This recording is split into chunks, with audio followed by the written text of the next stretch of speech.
Operation सिंदूर, आतंक के विरुद्ध भारत की निर्णायक कार्रवाई प्रस्तावना। भारत ने 6 मई 2025 को ऑपरेशन सिंदूर नामक एक अत्यंत साहसी और रणनीतिक सैन्य अभियान को अंजाम देकर विश्व को यह संदेश दिया कि आतंकवाद के खिलाफ उसकी नीति अब पूरी तरह से शून्य सहनशीलता पर आधारित है। ये ऑपरेशन न केवल सैन्य दृष्टि से अत्यंत सफल रहा, बल्कि राजनीतिक और कूटनीतिक दृष्टिकोण से भी भारत की मजबूती को दर्शाता है। पृष्ठभूमि: अनंतनाग का आतंकवादी हमला। 22 अप्रैल 2025 को जम्मू कश्मीर के अनंतनाग जिले के पहलगाम में एक भयानक आतंकी हमला हुआ, जिसमें तीर्थयात्रियों से भरी एक बस को निशाना बनाया गया।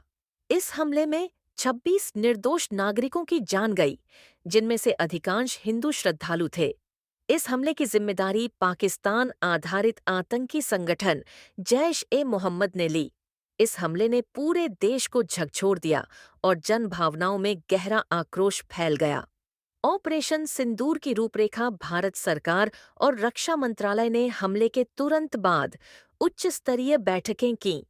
प्रधानमंत्री, राष्ट्रीय सुरक्षा सलाहकार (एनएसए), सेनाध्यक्षों और रिसर्च एंड एनालिसिस विंग के प्रमुखों ने मिलकर एक गुप्त सैन्य योजना बनाई, जिसे कोड नाम दिया गया ऑपरेशन सिंदूर।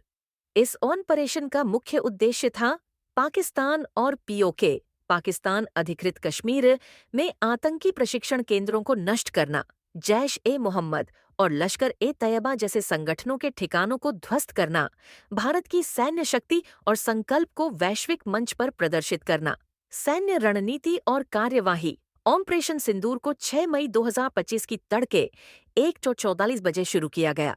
इसमें तीनों सेनाओं, थल सेना, वायुसेना और नौसेना की समन्वित भागीदारी थी। राफेल लड़ाकू विमानों का उपयोग करते हुए एस्कैलिप और हैमर मिसाइलों से 9 महत्वपूर्ण आतंकी ठिकानों पर हमला किया गया। प्रमुख लक्ष्यों में शामिल थे बहावलपुर, जैश-ए-मोहम्मद का मुख्यालय, मुरीदके, लश्कर-ए-तैयबा का गढ़ कोटली और मुजफ्फराबाद। पीओके में आतंकियों के लॉजिस्टिक बेस। ये हमले सिर्फ 23 मिनट चले, लेकिन इतने सटीक थे कि लक्ष्य पूरी तरह ध्वस्त हो गए। अंतर्राष्ट्रीय प्रतिक्रिया: भारत के इस साहसी कदम की विश्व स्तर पर मिश्रित प्रतिक्रिया हुई। अमेरिका ने भारत के आत्मरक्षा के अधिकार को मान्यता दी और आतंकवाद के खिलाफ उसकी कार्रवाई को न्यायोचित बताया। संयुक्त राष्ट्र महासचिव एंटोनियो गुटेरेस ने दोनों पक्षों से संयम बरतने की अपील की। चीन ने चिंता व्यक्त की और क्षेत्रीय शांति की आवश्यकता पर बल दिया। रूस और फ्रांस जैसे देशों ने भारत के आतंक विरोधी